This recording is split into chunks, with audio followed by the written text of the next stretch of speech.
Hello नमस्ते, welcome और welcome back to the educational channel of botany Adda में आप सभी का स्वागत है। सो गाइज, आज मैं आपको श्वसन गुणांक यानी रेस्पिरेटरी कोफिशिएंट बताऊंगी।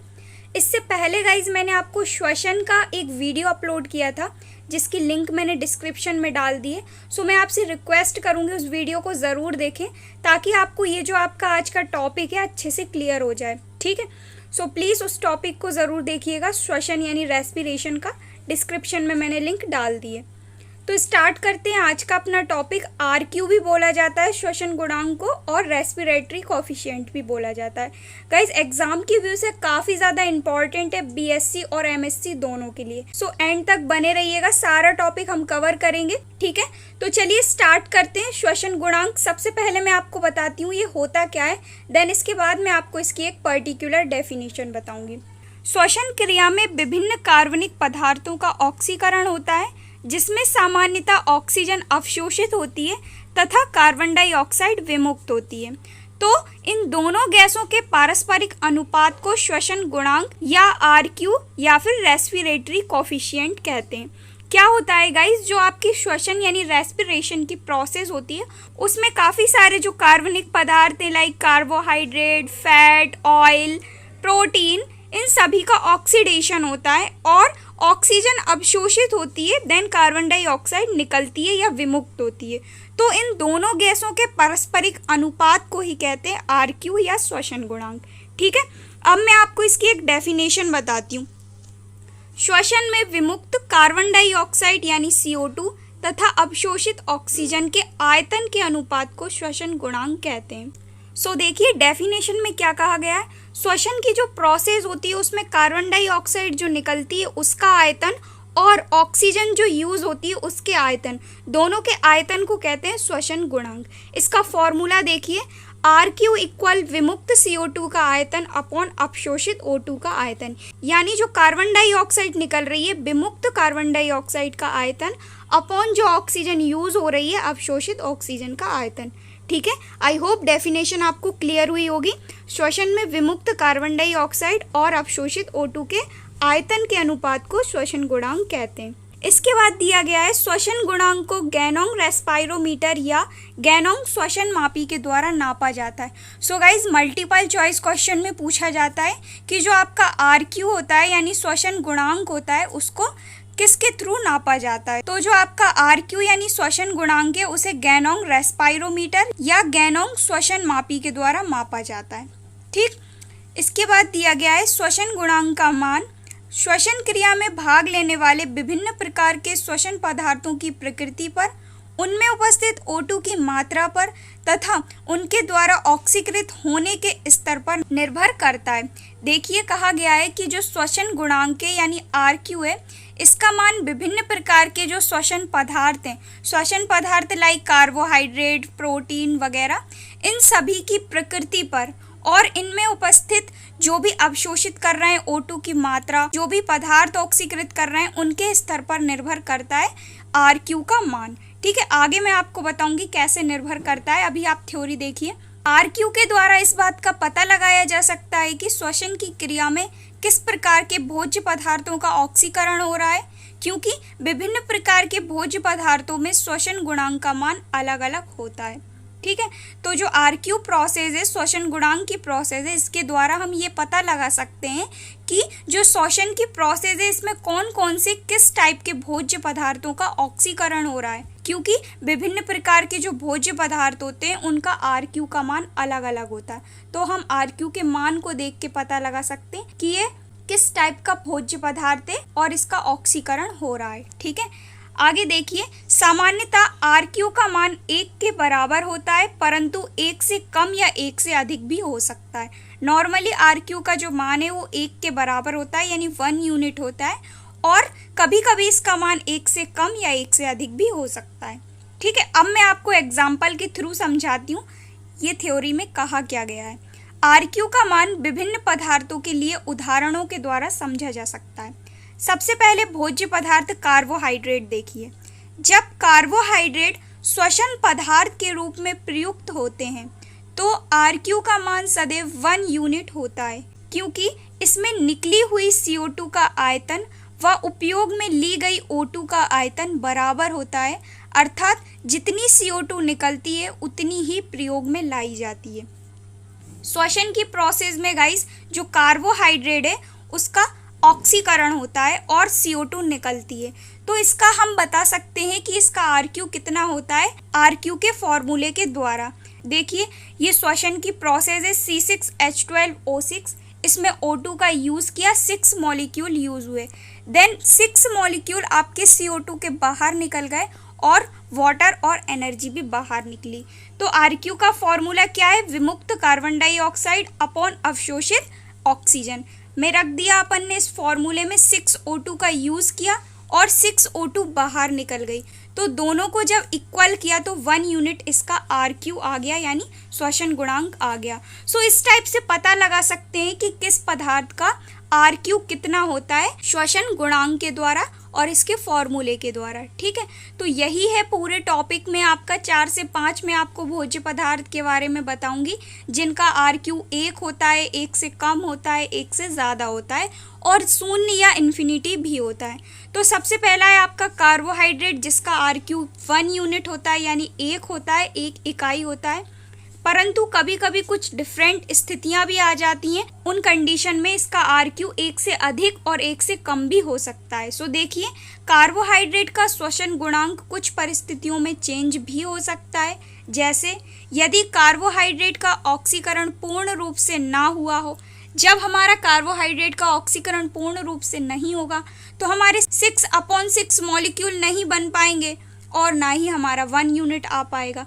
तो इसीलिए यदि जब कार्बोहाइड्रेट का ऑक्सीकरण पूर्ण रूप से ना होगा तब हमारा RQ कार्बोहाइड्रेट का 1 यूनिट नहीं आ paएगा। यदि अवशोषित O2 का यूज श्वसन में ना होकर किसी अन्य क्रिया में कर लिया गया हो तब भी हमारा जो कार्बोहाइड्रेट का RQ है वो 1 यूनिट नहीं आ पाएगा। यदि कार्बोहाइड्रेट के ऑक्सीकरण के लिए O2 पर्याप्त मात्रा में उपलब्ध ना हो तब भी कार्बोहाइड्रेट का RQ 1 यूनिट नहीं आ पाएगा। तो ये सभी कंडीशन होती हैं जिनमें कार्बोहाइड्रेट का RQ 1 यूनिट नहीं होता है। ठीक है, 1 यूनिट नहीं आ पाता, इससे ऊपर नीचे हो जाता है। तो इन सभी परिस्थितियों में कार्बोहाइड्रेट का RQ परिवर्तित भी हो सकता है। ठीक है, तो ये है आपका फर्स्ट कार्बोहाइड्रेट। अब इसके बाद मैं आपको बताती हूँ सेकंड वसा अथवा तेल का RQ। श्वसन की क्रिया में जब वसा या तेल भाग लेते हैं जैसे ऑयल सीड्स तो इनका RQ 1 से कम होता है। इसका कारण यह है कि श्वसन में ली गई O2 वसीय पदार्थ का ऑक्सीकरण करके वसीय अम्लों का निर्माण करती है जिनके ऑक्सीकरण के लिए अधिक O2 की ज़रूरत होती है। अतः श्वसन के दौरान अधिक O2 ग्रहण की जाती है और कम CO2 बाहर निकलती है। अब देखिए फैट या ऑयल की कंडीशन में क्या हुआ, जब श्वसन की प्रोसेस में फैट और ऑयल ने भाग लिया तो जो O2 है उसके ज़्यादा मॉलिक्यूल यूज़ हुए और CO2 के कम मॉलिक्यूल बाहर बने। तो इस कंडीशन में क्या हुआ, आपका जो RQ है फैट और ऑयल का वो 1 यूनिट से कम आया। देखिए ट्रिपल मिथीन का formula 2C51H98O6 plus 145 molecule use हुए ऑक्सीजन के और 102 मॉलिक्यूल CO2 के बाहर निकले और साथ ही साथ H2O बाहर निकला। तो इस कंडीशन में क्या हुआ, O2 के ज़्यादा मॉलिक्यूल यूज़ हुए और CO2 के कम मॉलिक्यूल बाहर निकले। तो आपका जो RQ है वो 1 यूनिट से कम आ गया फैट और ऑयल का। सेम यही कंडीशन फॉलो करता है आपका प्रोटीन में भी यही होता है। प्रोटीन का जो RQ है वो 1 यूनिट से कम आता है। देखिए जब श्वसन पदार्थ के रूप में प्रोटीन उपयोग में आता है तब भी RQ का मान 1 यूनिट से कम होता है, क्योंकि वसा के भांति प्रोटीन में भी इनका पूर्ण ऑक्सीडेशन के लिए, पूर्ण ऑक्सीकरण के लिए अधिक O2 की आवश्यकता होती है या अधिक O2 उपयोग में ली जाती है और कम CO2 बाहर निकलती है।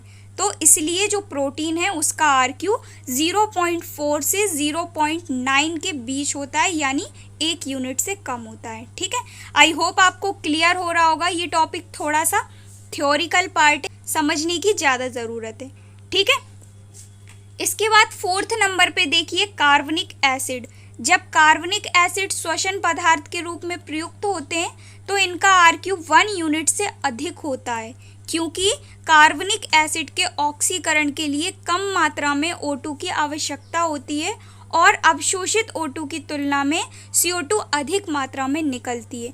अब यहाँ पे कार्बोहाइड्रेट का जस्ट उल्टा हो गया, इसलिए आपका जो RQ है कार्बनिक एसिड का वो 1 यूनिट से अधिक होता है। देखिए फॉर्मूले में मैलिक एसिड का फॉर्मूला देखिए C4H6O5 प्लस 3 मॉलिक्यूल यूज हुए ऑक्सीजन के और 4 मॉलिक्यूल बाहर निकले कार्बन डाइऑक्साइड के, साथ ही साथ H2O और एनर्जी भी निकले। तो कम मात्रा में O2 यूज हुई और अधिक मात्रा में CO2 बाहर निकली, इसीलिए कार्बनिक एसिड का RQ 1 यूनिट से अधिक होता है। देखिए RQ इक्वल 4/3, तो इसका RQ आ गया यानी श्वसन गुणांक आ गया 1.33 यानी 1 यूनिट से अधिक। तो ये है 4th नंबर का आपका कार्बनिक एसिड। अब मैं बताती हूँ आपको कुछ मांसल पौधे लाइक नागफनी वगैरह और लाल पत्ती के पौधों का RQ। ये थोड़े डिफरेंट प्लांट्स होते हैं, इनका RQ थोड़ा अलग होता है। सो देखिए मांसल पौधे जैसे नागफनी, यूफोरबिया, इन सभी में कार्बोहाइड्रेट का अपूर्ण ऑक्सीडेशन यानी अपूर्ण ऑक्सीकरण होता है और कार्बनिक एसिड बनते हैं। इस क्रिया में CO2 नहीं निकलती है, तो इन सभी पौधों का RQ 0 होता है। चूँकि इनमें कार्बोहाइड्रेट का अपूर्ण ऑक्सीडेशन हो रहा है और CO2 नहीं निकल रही है बट O2 यूज़ हो रही है, इसीलिए इनका RQ 0 होता है। फॉर्मूला देखिए 2C6H12O6 प्लस 3 मॉलिक्यूल ऑक्सीजन के यूज़ हो रहे हैं बट मैलिक एसिड बन रहा है, वाटर बन रहा है और एनर्जी निकल रही है, लेकिन CO2 नहीं बन रहा है। यही कारण है कि इनका RQ 0 होता है। तो ये आप याद रखिएगा, जो मांसल पौधे होते हैं लाइक नागफनी, यूफोरबिया वगैरह और लाल पत्ती के जो प्लांट होते हैं उनका RQ 0 होता है, क्योंकि उनमें कार्बोहाइड्रेट का अपूर्ण ऑक्सीडेशन होता है और CO2 नहीं निकलती है, इसलिए मैलिक एसिड बन जाता है कार्बोहाइड्रेट से। ठीक है, इसके बाद नेक्स्ट दिया गया है अनॉक्सी श्वसन की स्थिति। अनॉक्सी श्वसन में O2 का उपयोग नहीं होता है परंतु CO2 निकलती है। इस स्थिति में RQ इन्फिनिटी यानी अनंत होता है। सो देखिए अनॉक्सी श्वसन में क्या हुआ, अनॉक्सी श्वसन की जो प्रोसेस है वो ऑक्सीजन के एब्सेंस में होती है, यानी ऑक्सीजन का यूज़ नहीं होता है परंतु CO2 बाहर निकलती है। सो इस कंडीशन में RQ इन्फिनिटी यानी अनंत आता है। इसके फॉर्मूले में कार्बोहाइड्रेट C6H12O6, CO2 बनी 2 मॉलिक्यूल CO2 के बने बट O2 का यूज़ नहीं हुआ, इस कारण इसका RQ 2/0 इक्वल इन्फिनिटी आ गया। और इसका बेस्ट एग्जाम्पल है किण्वन यानी फर्मेंटेशन। नेक्स्ट वीडियो में अपलोड करूंगी आपको, तब ये आपको आसानी से समझ में आ जाएगा फर्मेंटेशन क्या होता है, अनॉक्सी श्वसन क्या होता है और इसमें O2 का यूज़ नहीं होता है। ठीक है, तो ये है आपके 6 टाइप के RQ, आपको याद करना है, बहुत ही ज़्यादा इम्पॉर्टेंट है, काफ़ी ईजी है। एक बार और आप यदि वीडियो को देखेंगे तो आपको बिल्कुल क्लियर हो जाएगा। ठीक है, अब मैं आपको श्वसन गुणांक का महत्व यानी सिग्निफिकेंस बता देती हूँ। सिग्निफिकेंस ऑफ RQ के निर्धारण से श्वसन में भाग लेने वाले श्वसन पदार्थों की रासायनिक प्रकृति के बारे में महत्वपूर्ण जानकारी मिलती है। तो क्या होता है, जो भी RQ यानी श्वसन गुणांक है उसका निर्धारण हमें हो जाता है, तो श्वसन की प्रक्रिया में कौन कौन से कार्बनिक पदार्थ, रासायनिक पदार्थ, ये सभी की रासायनिक प्रकृति के हमें बारे में पता चल जाता है या उनकी महत्वपूर्ण जानकारी प्राप्त होती है। सो इसका ये छोटा सा सिग्निफिकेंस है, महत्व है। तो देखिए जो आपके कार्बोहाइड्रेट होते हैं उनका RQ 1 यूनिट होता है। ठीक है, जो आपके फैट या ऑयल होते हैं उनका RQ 1 यूनिट से कम होता है। ठीक है, जो आपके कार्बनिक एसिड होते हैं उनका RQ 1 यूनिट से अधिक होता है। जो फर्मेंटेशन की प्रोसेस होती है उनका RQ इन्फिनिटी होता है। ठीक है, जो मांसल पौधे या लाल पत्ती के प्लांट हैं उनका RQ 0 होता है। तो ये आप थोड़ा याद करिएगा और थोड़ा समझिएगा, काफ़ी ज़्यादा इजी है और काफ़ी इम्पॉर्टेंट है। आई होप वीडियो आपको क्लियर हुआ होगा, टॉपिक आपको क्लियर हुआ होगा। कोई भी डाउट हो आप मुझे नीचे कमेंट कर सकते हैं। सो मिलते हैं नेक्स्ट वीडियो में न्यू टॉपिक के साथ गाइस। वीडियो को लाइक और चैनल को सब्सक्राइब करना ना भूलें। So thank you so much for watching, keep on learning.